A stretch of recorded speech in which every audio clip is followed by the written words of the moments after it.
नमस्कार, बहुत स्वागत है आपका। शुक्र का राशि परिवर्तन होने जा रहा है। भौतिक सुखों के देने वाले शुक्र 31 मई को सुबह 11:44 को मेष राशि में प्रवेश करेंगे और यहाँ पर 29 जून तक रहेंगे। तो करीब मीन राशि में लगभग 5 महीने थे और वहाँ को छोड़कर मेष राशि में प्रवेश करने जा रहे हैं। मेष राशि में जब प्रवेश करेंगे तब अपनी 7वीं दृष्टि से अपने ही घर तुला राशि को देखेंगे, तुला को देखेंगे। और ज्योतिष शास्त्र में यह कहा गया है कि कोई भी ग्रह अगर अपनी राशि को देखता है, वह राशि जिस भी स्थान पर पड़े उस भाव की बढ़ोतरी होती है। अब देखिए, 5 महीने से शुक्र की जो नीच की दृष्टि है वो पड़ रही थी कन्या पे, जिसके कारण बहुत सारी मुश्किलें आपने देखी।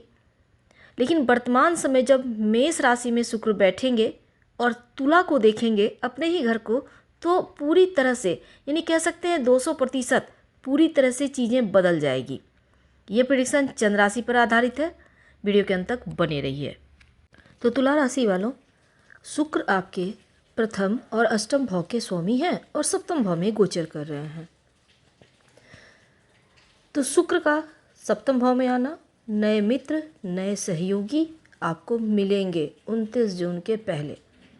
सबके साथ रिश्ते बेहतर बनाए रखने में थोड़ी बहुत बाधाएं तो आएंगी, लेकिन करियर के मामलों में शुक्र का सप्तम भाव में आना आपको अपने वरिष्ठ लोगों के साथ बेहतर अगर संबंध बनाकर रखते हैं तो आप तरक्की जरूर करेंगे। व्यवसायी भाई हैं, मध्यम लाभ है। हालांकि आपको आपके पार्टनरशिप में काम करते हैं तो रिश्तों में तालमेल रखें और पूरी तरह से पारदर्शिता रखें। जीवन साथी के साथ रिश्ते आपके ठीक रहेंगे। तालमेल बिठाने में थोड़ी बहुत दिक्कतें होंगी। हालांकि सर्दी जुकाम की समस्या इस समय आपको थोड़ी परेशान कर सकती है, इसका ख्याल रखना भी आवश्यक है। देखिए, सप्तम भाव में बैठेंगे तो सीधे आपके प्रथम भाव को देखेंगे। तो यहाँ पर आपके लिए, तुला वालों के लिए सुखद वातावरण भी रहेगा।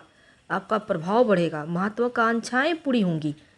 स्वास्थ्य के मामलों में समय अनुकूल है। दाम्पत्य जीवन में मधुरता रहेगी और भाग्य का साथ मिलेगा। कार्य में उन्नति के साथ शुभ समाचार की प्राप्ति की प्रबल संभावना दिख रही है।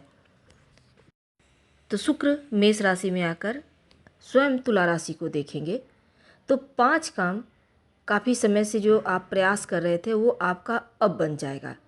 सबसे पहले तो आप चाह रहे थे व्यापार नौकरी को छोड़कर कुछ नया करें, तो इस समय आप व्यापार नौकरी के अलावे भी आपको काम हाथ लगेगा या आप कोई नया काम स्टार्ट करेंगे। जीवन साथी से मतभेद था वो समाप्त हो जाएगा। अगर आपका डिवोर्स हुआ था तो विवाह यानी कि सेकेंड मैरिज होने की जो मुश्किलें थी वो समाप्त होगी और विवाह के योग बनेंगे, दूसरा विवाह का। इसके अलावा जो प्रॉपर्टी होती है, पैतृक संपत्ति, प्रॉपर्टी, कानूनी अड़चने भी थी अगर, तो भी उसमें आपको विजय मिलेगी। तो आपको पैतृक संपत्ति प्राप्ति होगी। अगर कोई बड़ा प्रोजेक्ट आप चालू करेंगे तो आपके लिए ये बहुत सुखद रहेगा, सही रहेगा। संतान के द्वारा सुख या संतान प्राप्ति का योग बना हुआ है। अगर संतान है तो उनका डेवलपमेंट होगा। काफ़ी समय से अगर आपका इंक्रीमेंट वगैरह रुका हुआ था तो आपको इंक्रीमेंट के साथ नौकरी में बदलाव के प्रयास भी आपके सफल रहेंगे। और ये जो 5 महीने से आप कर्ज की स्थिति में थे, बेवजह का कानूनी विवाद के चक्कर काट रहे थे, किसी भी तरह का कोई कंपनी वगैरह में लाइसेंस को लेकर, टैक्स को लेकर परेशानियां चल रही थी, तो अब वहाँ से बाहर निकलने का रास्ता भी आपको मिलता दिखेगा। कहीं आपने पैसा रखा हुआ है, कहीं भी शेयर मार्केट में, बैंक में, फंड में स्कैम घोटाला की स्थिति बनी हुई थी, तो वो सामने से पैसा आपको खुद से सही सलामत प्राप्त हो जाएगा। अगर आप किसी से विवाह करना चाहते हैं, प्रेम विवाह, तो प्रेम विवाह के योग भी बने हुए हैं और जीवन साथी के स्वास्थ्य में बहुत हद तक सुधार होता दिखेगा। लेकिन इमोशनली थोड़ा सा कंट्रोल करें खुद पर।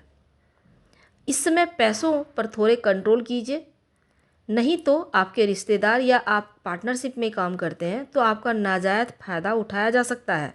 इस 1 महीने के अंदर जितना ज़्यादा पैसों पर कंट्रोल करेंगे, जितना ज़्यादा आप डिसीजन लेंगे खुद से, उतना अच्छा रहेगा। हालांकि मनचाहा स्थानांतरण होने के बेहतर योग बने हुए हैं, आप थोड़ा सा प्रयास कर लें। अगर आप विदेश जाना चाहते हैं तो विदेश जाने के योग भी है।